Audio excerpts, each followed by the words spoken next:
Hey everybody, Glenn Hausman here of the No Vacancy Podcast, and I am with Jim Alderman of Extended Stay of America. How you doing, man? Doing terrific. It's great to see you. You know, we haven't spoken since Alice in January. Right. It was just this past January. Man, Right. This year has gone so freaking fast. It has. Yeah, I wanted to spend a couple of minutes with you, talk about what's going on over at Extended Stay America. How's the brand coming along? You know, it's coming along great. As you know, we had our last earnings call and said that we're going to, we've ceased our strategic alternative exploration. And so, you know, everything is staying intact and the brand is going to continue to be paired with the REIT. And we've really doubled down on franchise, having an exceptional year. And it's still trying to get the name out of there. Half the time we talk to people, they're like, we didn't know you were franchising. Well, that's what happens when you don't franchise for 25 years. Right, and this is also what happens when hospitality industry executives are foolish and not paying attention to No Vacancy Podcast, because we have been talking about this now for a good couple of years, right? Absolutely. I've had you on a couple of times. I had the CEO on before. So let's get down to brass tacks here. You said you're having a great year. What does that fundamentally mean to you, Jim?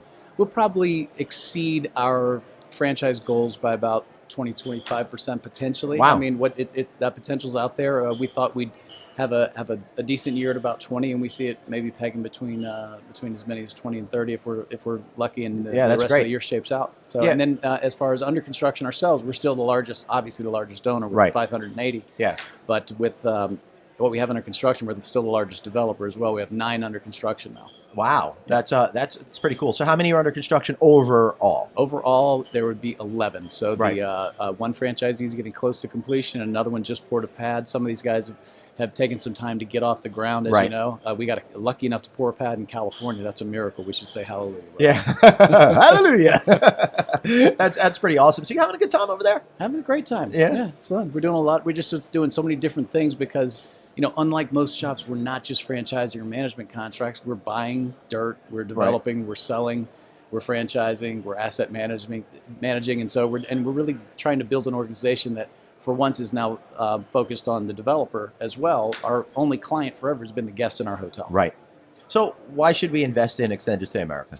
Extended Stay America, and generally the mid-scale extended stay platform, is just a really robust investment for your portfolio for good times and the unfortunate downturns which come. And right now I think we're at an interesting point, Glenn, because it's you know how much apprehension's in the economy, and everyone says things are going to crash, but you're at full employment, and so it's really going to benefit mid-scale economy, because as you travel for these jobs, you're thinking, you know what, I might just not relocate yet. Let me stay in a hotel a little bit longer, but you know, also don't want to eat out every day, so let me stay in these kind of hotels with kitchens. So I think the economy's benefiting us a little bit, and it's showing up in occupancy. The problem is, as you know, throughout this industry, it's not in rate right now. Yeah, that's true. I feel like the most common phrase that I've heard in the last few months is inflection point.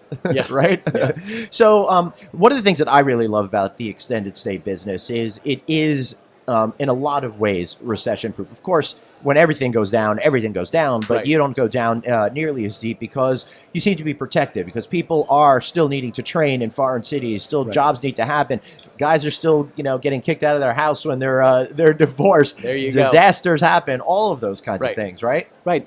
You know, the world doesn't stop turning, and honestly, with this type of product, you sometimes see a shift down. You sometimes see in the mid-scale people who are staying in the upscale saying, you know what, I don't want to be the person showing up on the highest spend on my expense report right now, so why don't I take it down a notch class-wise? We've all done it, said, I don't need the luxury hotel. I'll go to upscale, or I'll go from upscale to mid-scale.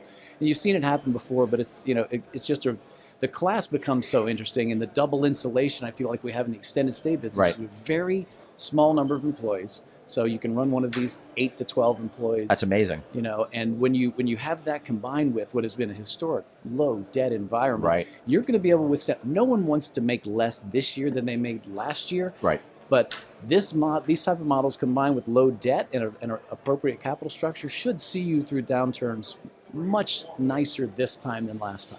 Yeah, this is the point of the conversation where I'm forlorn that I'm not in the hotel investment kind of business, because I really do love this extended stay model, not only because it's recession-proof, but because of that FTE thing. With labor prices really starting to increase a whole bunch, it's great to be able to pay a smaller amount of people a good living wage while also helping protect your bottom line as an owner. Right. That's exactly right. Yeah. That's the the flexibility in the model really allows you to run them light. I mean, at any one point in time, there may only be 5 or 6 people at the property. Right. And that's just way different. The similar size regular select service hotel, 20 to 30 employees. Right. Wow. And we're 10 to 12. Yeah, and again, I think that's a really important thing to point out, because you have less check-ins per day. Right. A guest that's staying a long time is less needy to speak to Right. people all the time. They don't really they don't really take up a lot of bandwidth from all the employees that are there. Plus,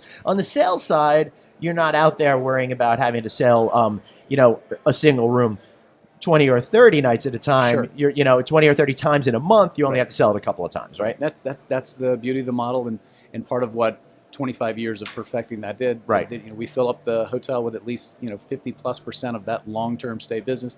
You still have the transient. You don't fill it 100%. Quite frankly, you need the transient at times Right. because Yeah, of course. they peak great rates. Mm-hmm. However, those are always the most disappointed guests Yeah. because the hotel wasn't built for that. Right. Right. It was not built for you to come here and stay for one night. Certainly, structurally, you can do that. Of course. Right. But you were not the core guest. Right. And we welcome everybody with open arms, but please don't expect a porter to carry your stuff to your room. Right. Yeah. I, as a matter of fact, I'm totally on the opposite end of the spectrum. I can't stand it when anyone even asks to take the stuff to the Right. room. I'm like, I travel 150 nights a year. This bag is on wheels. I'm okay. I'm good. Yeah. Anything else you want to talk about, Jim? No, absolutely. Just always a pleasure to be here. I look forward to. I truly, people know, I look forward to this couple of minutes at the conference almost as much as anything. I was on the phone with my wife on the way here, and Yep. she said, have you gone on air yet? I'm like, no, but it's soon. Yeah.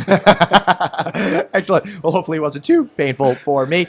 Jim, if people want to invest in extended stay or even just stay in extended stay, how can they connect with you or anyone else? Yeah, go to newesa.com. We're right there. You can just click through to either myself or Steve Miller or Brian Rogers, and we're growing that team as well. We're adding 2 or 3 new people. We hired, Awesome. as you know, Dave Yep. Bennett came online with Yep. us, and we expect big things out of him. So, Yep. it's All right, been you fun. hear that, Dave? Big things are expected out of you. Get to it, my friend. Awesome. Thanks for being here, Jim. And I want to thank all of you guys for watching and listening. And if you haven't subscribed yet to the No Vacancy podcast, please get our weekly newsletter. Text the word hotel to 66866 and be sure to subscribe on Apple Podcasts, Google Play, and wherever you get your podcasts. And, friend me on LinkedIn. I'd love the attention. Thanks so much for watching. So for Jim and myself, see you next time on No Vacancy News. Thanks.